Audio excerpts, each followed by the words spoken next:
Este es más o menos el contenido de la exposición que tengo para hoy para ustedes. Vamos a dar un pequeño repaso sobre algunos antecedentes y la realidad jurídica e institucional que tenemos actualmente relacionada con la prevención de la contaminación atmosférica. Me voy a detener un poquito más en lo que es el problema normativo, que es al fin y al cabo lo que nos convoca acá, y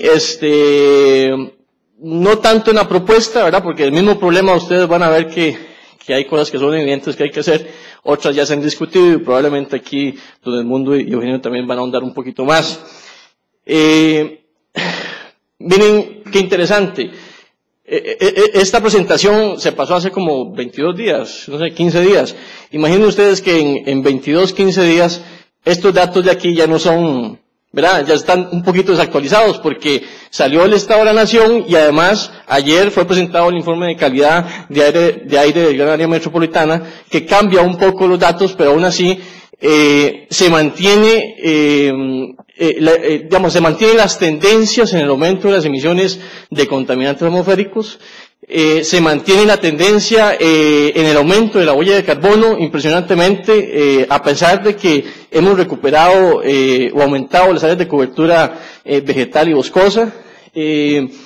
Las emisiones de gases de efecto invernadero del sector transporte sigue siendo, claro está, un gran problema y el principal contribuyente, ¿no?, al problema de emisiones atmosféricas y contaminantes atmosféricos en nuestro país y principalmente en el Gran Área Metropolitana. El informe que presentaron ayer, del informe de calidad de aire, nos habla de que los dióxidos de nitrógeno en 5 puntos de 14 están por encima de los 40 microgramos por metro cúbico, lo cual, digamos, no sucedió para el informe del 2011. Incluso el Estado de la Nación resaltaba que las partículas menores a 10 micras se habían estabilizado, incluso habían disminuido para el 2011, pero fíjense ustedes que en el informe de ayer tenemos 2 puntos en donde están por encima de la norma que tenemos de emisiones, que es de 50 microgramos por metro cúbico, y eso que, bueno, vienen insistiendo en disminuir un poco ese parámetro para ajustarlo al de la OMC. Y además, las partículas menores a 2.5, igualmente están por encima de los valores sugeridos por la OMC. Entonces esto obviamente evidencia de que tenemos un problema en el manejo, ¿no?, de cómo estamos gestionando diferentes recursos y gestionando la planificación en general de las actividades productivas, que se evidencian, pues, digamos, en estos datos. Actualmente tenemos algunos instrumentos de planificación. El MINAE, pues en algún momento ya nos comentaron los anteriores panelistas que tiene su Plan Nacional de Energía, y ese Plan Nacional de Energía pues lanzó la meta de carbono neutralidad al 2021, ser una economía baja en emisiones de dióxido de carbono y equivalentes. Para eso, pues digamos, puso algunas metas. Dice una disminución al 2020 del CO2 a 0.8%, mediante, entre otras cosas, una disminución del consumo energético de 2.9%, y además, pues claro, estaba buscando nuevas fuentes, nuevas tecnologías, nuevos combustibles más, digamos, menos contaminantes. La Estrategia Nacional de de Cambio Climático es un instrumento de planificación muy importante que tenemos. Incorpora la agenda de cambio climático en el Plan Nacional de Desarrollo y además lo ve como un asunto de competitividad, lo cual es un enfoque bastante interesante y creo yo que de una otra forma aceptado. Tiene un conjunto de acciones estratégicas, básicamente en 4 ámbitos, que es la reducción de las emisiones, la captura, ¿verdad?, que son los sumideros, captura y almacenamiento de dióxido de carbono, la creación de mercados de unidades de compensación costarricenses y mecanismos de adaptación. Y además cuenta con un plan de acción que es ¿verdad?, un instrumento de planificación con una serie de acciones dirigidas a poder lograr esta meta de carbono neutralidad, o al menos ser una economía bajo en carbono, y que de una otra forma es multisectorial, porque necesariamente tienen que involucrar una gran cantidad de sectores, tales como el sector hídrico, energético, transporte, el sector agropecuario, agrícola, entre otros, ¿verdad? Y entonces, a raíz de todas estas acciones y planteamientos que se han hecho con la Estrategia Nacional de Carbono, de Cambio Climático, más los esfuerzos de empresas y algunas instituciones académicas, como la que representa en el mundo, se ha logrado pues unos logros muy específicos, pero digamos, aún así, digamos, no son, digamos, a gran escala. Hay algunas iniciativas muy importantes, como el NAMA en el sector cafetalero, la propuesta de NAMA en el sector de transporte público, ¿verdad?, para taxis y para autobuses, algunas líneas de créditos blandos para que el sector transporte logre cambiar de tecnologías y migrar a otras tecnologías un poco más limpias. Pero bueno, ahí está en proceso bueno, y tenemos un nuevo decreto, creo que salió la semana pasada o antepasada, que es el que crea un mercado voluntario de carbono. Tenemos además en el Ministerio de Salud, en realidad no tenemos un plan así estratégico, ¿verdad?, para atacar las emisiones, pero cuenta con este programa que es muy importante, el programa de mejora de la calidad del aire del gran área metropolitana, que ha tenido, bueno, afortunadamente, gracias a Dios, gracias a este programa hemos tenido datos muy interesantes, y a partir de esos datos se han tomado algunas medidas administrativas y otras incluso normativas, ¿verdad?, que han ayudado de una u otra forma a ir preveniendo un poco y manejando la contaminación atmosférica. El Ministerio de Obras Públicas y Transportes, precisamente mucho a raíz de este programa de calidad de aire, pues incorpora la variable ambiental en su plan nacional de transporte. Se evidencia el impacto que tiene el transporte en general en la contaminación atmosférica. Y bueno, presenta una serie de acciones en materia de logística de transporte, que estamos muy mal, en infraestructura, ¿verdad? Todos sabemos la situación caótica que vivimos, y el transporte público anda bien parecido. Y bueno, como les comentaba, el NAMA de buses y taxis, ¿verdad?, que va a plantear una modernización de la flotilla, tecnologías bajas en la emisión de gases de efecto invernadero, un rediseño del sistema de transporte, de parqueo, de rutas, etcétera, y que bueno, busca de una otra forma estar integrado a la Estrategia Nacional de Cambio Climático. Teníamos otros planes también, pues, digamos, el Plan de Ordenamiento Territorial que salió a principios de este año, fue publicado, que tiene un componente, un eje, igual que el Plan Nacional de Desarrollo, un eje en desarrollo sostenible y cambio climático, que de una u otra forma procura, ¿verdad?, hacer como la sombrilla de estos otros programas. Esto lo voy a pasar muy rápido. Tenemos, desde el punto de vista normativo, tenemos una legislación general, que es la Ley Orgánica del Ambiente, que establece, claro está, el derecho de toda persona a tener un aire de cierta calidad, ¿verdad?, que cumpla una serie de parámetros, y las obligaciones del Poder Ejecutivo de reglamentar, emitir normativa técnica para eso. Similar la Ley General de Salud, que le concede al Ministerio de Salud, claro está, algunas medidas de control, de mando y control sobre actividades productivas.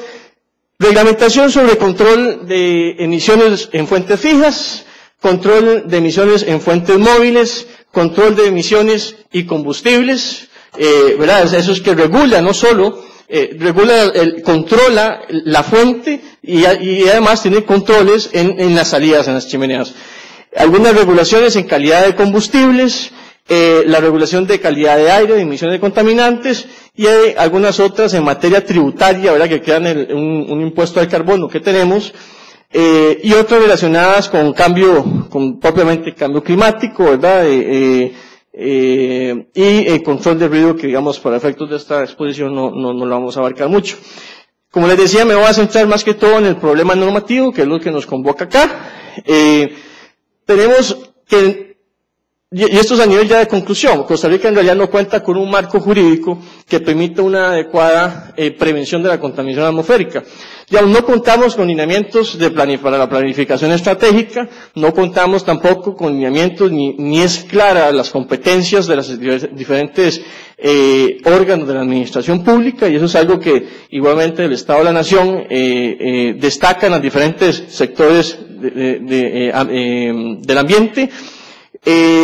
Por ejemplo, o sea, hay algunas, a veces sucede, por ejemplo, que un ciudadano quiere hacer un reclamo, pero bueno, por un lado puede ser que una industria no se encuentre regulada respecto a las emisiones y por lo tanto es difícil entonces determinar cuál legislación le tiene que ser aplicada, ¿verdad? Y por lo tanto gestionar ese reclamo de ese ciudadano. Tampoco tenemos unos lineamientos generales para las medidas de control que deben de establecerse a las diferentes actividades productivas y económicas. Y tampoco, pues, digamos, lineamientos que nos den un marco jurídico que nos permita establecer, ordenar un mercado, y en general, ordenar, ¿verdad?, instrumentos que establezca instrumentos de mercado para incentivar o desincentivar ciertas actividades, igual para establecer, qué sé yo, algún tipo de impuestos y coordinado, ¿verdad?, con un mercado de créditos de carbono.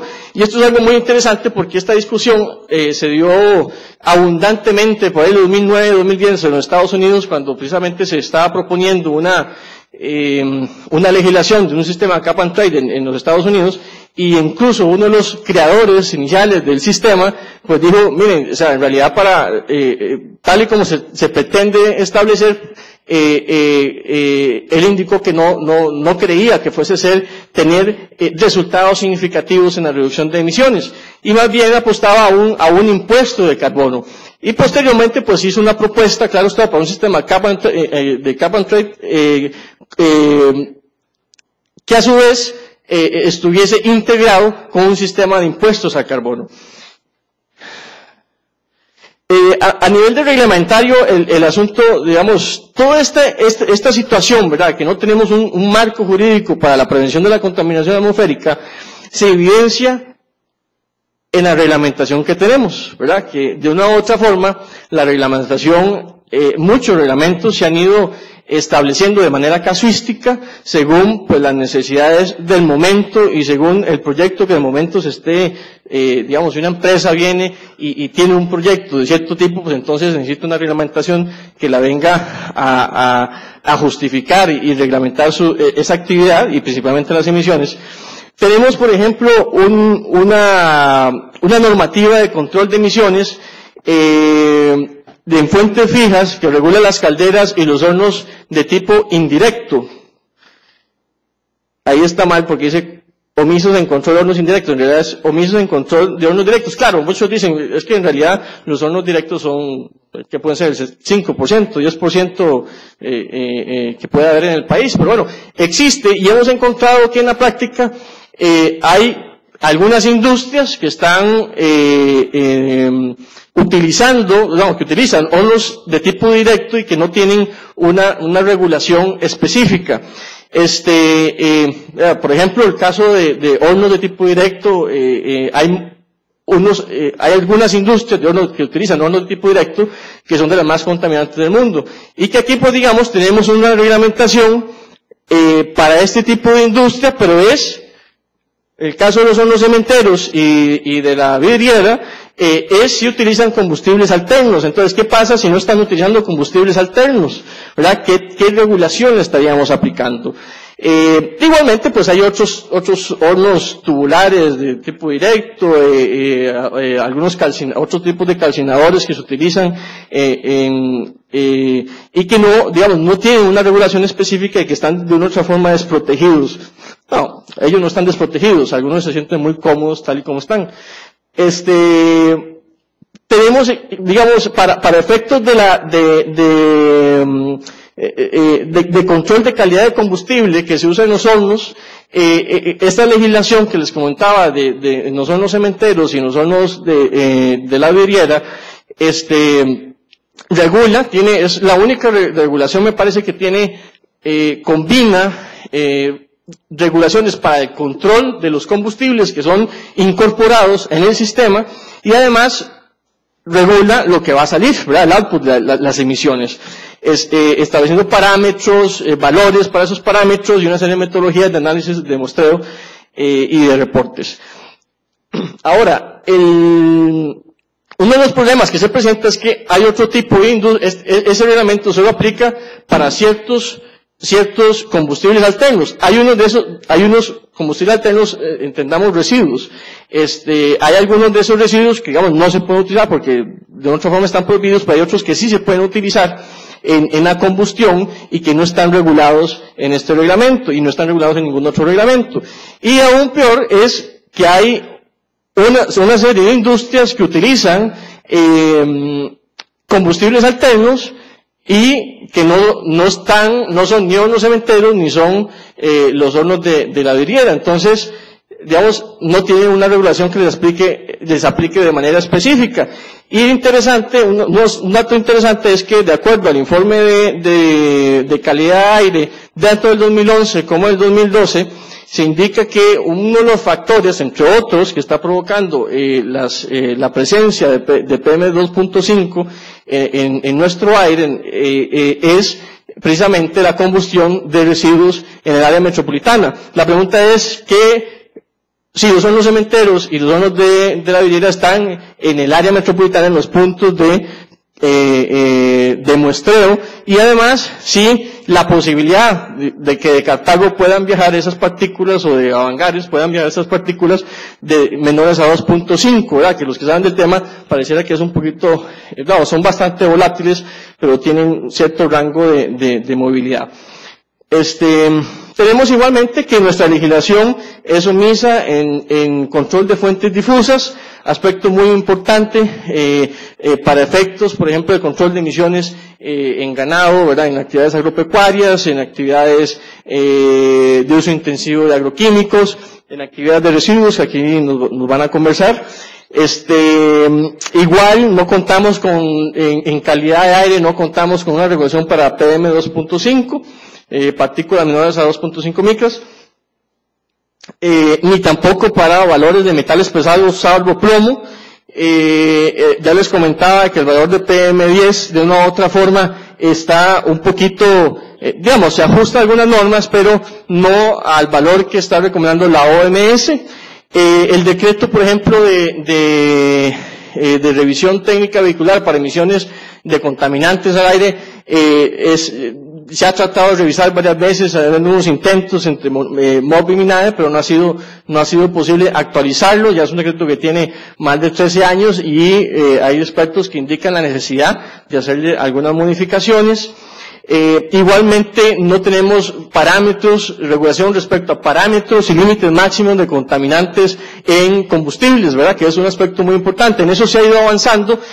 Recientemente, pues, digamos, se reguló el contenido de MTDI en gasolina y además de azufre en diésel, o sea, de 0.05% de azufre en diésel para combustible y de 0.1% para generación térmica. En materia de planificación, pues digamos, si bien es cierto, están los instrumentos que conversamos de planificación, de una u otra forma extrañamos una planificación que incorpore estudios epidemiológicos y toxicológicos y que justifiquen la generación de nuevas normas jurídicas y valores y parámetros, así como que digamos, establezca claramente una red de monitoreo ya no solo de la área metropolitana, sino nacional, según proyecciones de crecimiento de las poblaciones, ya sea residencial, comercial o industrial. Digamos, en tema residencial, vea qué interesante. Hace un tiempo, pues digamos, el desarrollo era muy horizontal, pero cada vez ha venido cambiando ese patrón y encontramos ya edificios y probablemente van a seguir habiendo más edificios. Pues entonces empieza a haber una necesidad, por ejemplo, ¿qué pasa con ese aire que está en esos edificios y que tiene que salir de una otra forma? Entonces hay regulaciones, por ejemplo, para extractores en edificios residenciales, ¿verdad?, que son de gran relevancia en otros países.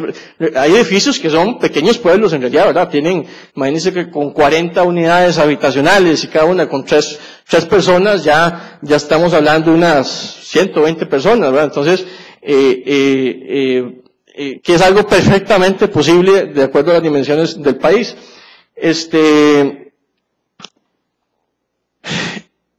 Bueno, esto ya lo comenté.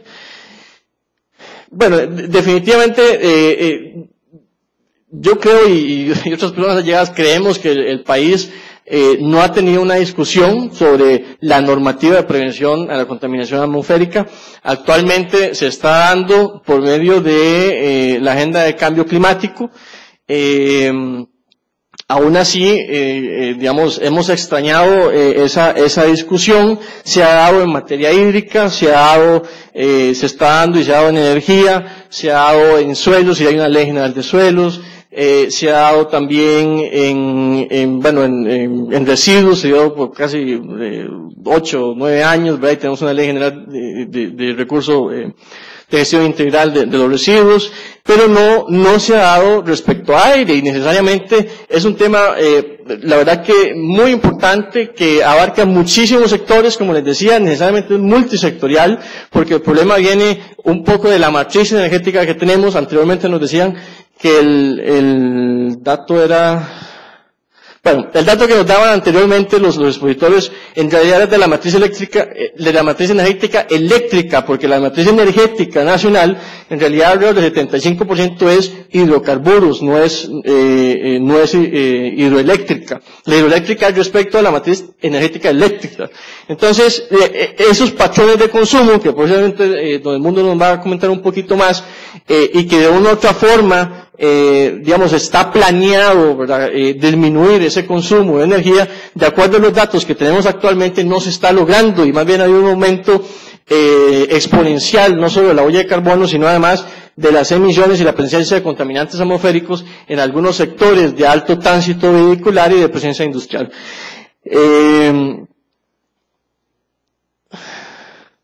Bueno, en general, digamos, esta es una propuesta de marco normativo, ¿verdad? Que estas propuestas de un marco normativo, que eso en realidad es un tema que debe ser, es una propuesta nada más, un tema que debe ser discutido, con definir bien, importante partir de un diagnóstico, ¿verdad? Si yo voy al ministerio y pido un inventario de hornos, digamos, es algo que debería existir porque en los permisos de funcionamiento debería indicarse esa información, pero no es algo que esté sistematizado, ¿verdad? Entonces no están del todo sistematizadas todas las fuentes de emisiones que puedan existir en el país, ni tampoco claramente determinadas, aunque tenemos un inventario de emisiones del emitido en el 2007, creo que se empezó en el 2005, que es definitivamente un insumo muy importante, pero que sería sería enriquecido con este tipo de diagnósticos para tomar decisiones, no solo en cuanto a la política de planificación, sino también en cuanto a normas jurídicas. Y me parece que con eso concluyo. Muchas gracias.